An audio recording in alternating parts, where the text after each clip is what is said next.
On Chaotic Tattoo. Man, I'm from Atlanta. Like, you know, my 80s baby from Atlanta, old Atlanta. Not the Atlanta you niggas know today. I jumped off the porch probably when I was about 13. Right into the streets from the west side of Atlanta. And we was trapped out. I think that all the time shit when it doesn't, the same thing as the paper. If you turn the mirror off, then you can reverse it. Like if you say this tattoo, I have my head.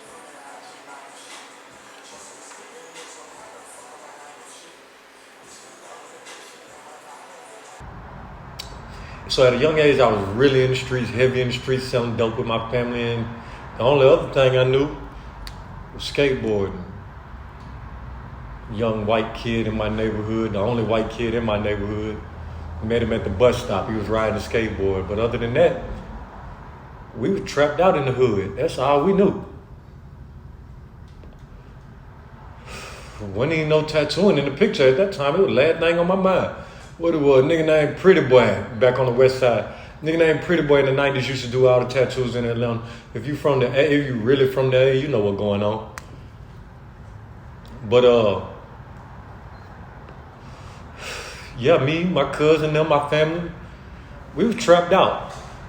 I remember once that nigga caught me in the trap drawing. That nigga said, "What you want to do? You want to get some money or you want to draw? Put the pencil down and go and answer the door, nigga. It's Jay's at the door." So, you know, I didn't really get no support from, you know, certain aspects of my family because, I mean, why would they support it? Ain't no money in it. At least little did we know.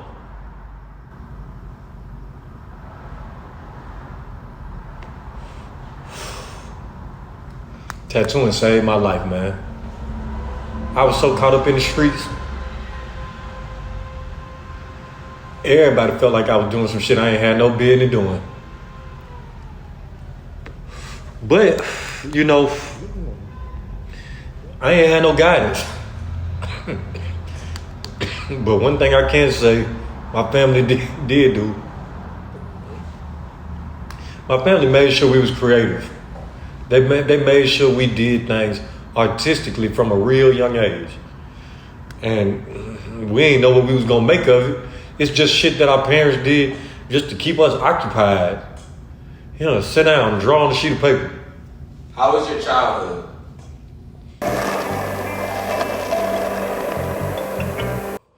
Came up on the west side in Lincoln Homes. You know, Perry Homes was right next door. Like I said, if you're from Atlanta, if you're from the west side, you know that's basically project living. You know what I'm saying? And they'll say Perry Homes is one of the worst projects in Atlanta. But I guess you could say that about any projects in Atlanta, right? Home is a public housing project in familiar red brick, Perry Homes. It is like most such projects in most big cities. And they'll say Perry Homes is one of the worst projects in Atlanta. But I guess you could say that about any projects in Atlanta, right? Anyways, Lincoln Homes was right next door to that. Being young, it was just me and my little brother. We were the most light-skinned niggas in the hood. We looked different. We stand out. From the average person coming up in the project, just a black person, we mixed. You didn't see motherfuckers that looked like us. So we had to deal with that. And it wasn't easy looking different from everybody in the hood. It wasn't no white folks, mind you. I really didn't see white folks till I got to high school. You know, the elementary school was in the projects, middle school, everybody all from the projects. So you don't see white folks. That shit just not a part of that side of Atlanta.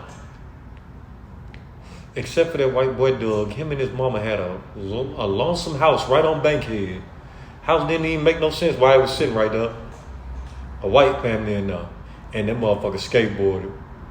And I remember we were young as hell, maybe like 13, 14. I went in his house, that motherfucker answered the door with a 40 ounce. And his mama in the background talking about, "I don't approve of this shit." We was only 14 years old, man. But that skateboarding, you know? We was wild. We didn't give a fuck about nothing. Nobody gave a fuck about nothing. That's how we ended up skateboarding.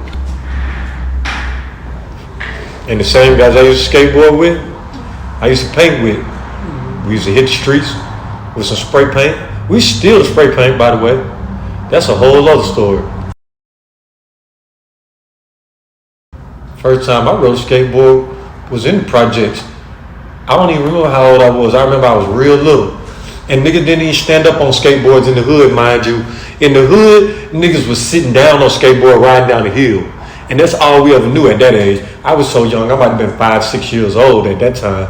And everybody had skateboards riding down the hill, sitting on that mother. This kid, Patrick, Doug used to hang with Patrick. He had a car and he had a camera. Simple as that. And I mean, I think what put me in the mix was just because my skateboarding was just, I stood out. I was young, I didn't know what I was doing, but I was skateboarding good enough to where this kid that got a camera felt like I was worth filming. So he started asking me if I wanted to take a ride with him and come with him, you know, and skate with him. And at first, I was just watching him film his other homies. But after I started getting in the mix and started getting used to skating with them, shit, I was film worthy at that point. Started filming me, and then we became like a crew. It was 3 of us, me, Doug, and Patrick. We just skate every single day, 7 days a week, no fucking days off. I'm skipping school. Even when I used to go to school, I would fucking go to first class, the first period, my first class. I'd go in that motherfucker, let them see my face, let them mark me as present. As soon as I leave out of class, I walk right out the back student parking lot. Patrick be in the back already waiting for me. I jump in the whip. We go off skate. My boy already be in his trunk. It was planned out. Other days I come to school, I be so faded, so drunk or so high, because I go to school getting fucked up. I didn't care about school. Fuck school. We going skating anyway. We finna go get some footage. We finna go get some clips. Fuck that. Fuck school.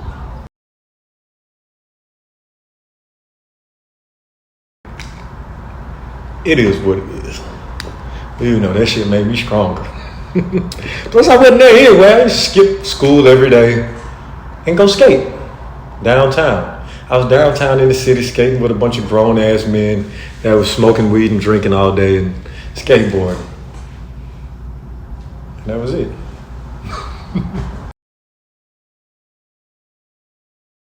We shot a video and we put it out quick. And it was complete garbage. Even the shop owners that we showed it to, when they saw it, they was basically like, you know, we like y'all are cool, but y'all can do better. I was just skateboarding and selling dope. I already had it in me to be creative because, I mean, you know, from a young age, we were. But those guys I used to skateboard with, they started a graffiti crew. And I used to get down with them. And then I started going to jail for stupid shit. Spray painting, vandalism, theft for stealing spray paint. I done went to jail for stealing spray paint. I'll tell you some crazy stories about how we used to steal spray paint. I don't know, a lot of graffiti artists wasn't doing what we was doing when I was doing it, how we was doing it. But we used to steal spray paint by the motherfucking shopping cart. We used to go up, back before they used to lock the spray paint up, we used to fill up a whole shopping cart full of spray paint. And really, spray paint expensive. So we'll have over $1,000 in spray paint to where the shopping cart hard to push. I'm literally running out the motherfucking store with the shopping cart and my partner waiting out there with the car. We used to dump the motherfucking in the trunk of the car and then jump in the car and drive off. And I got locked up for that shit.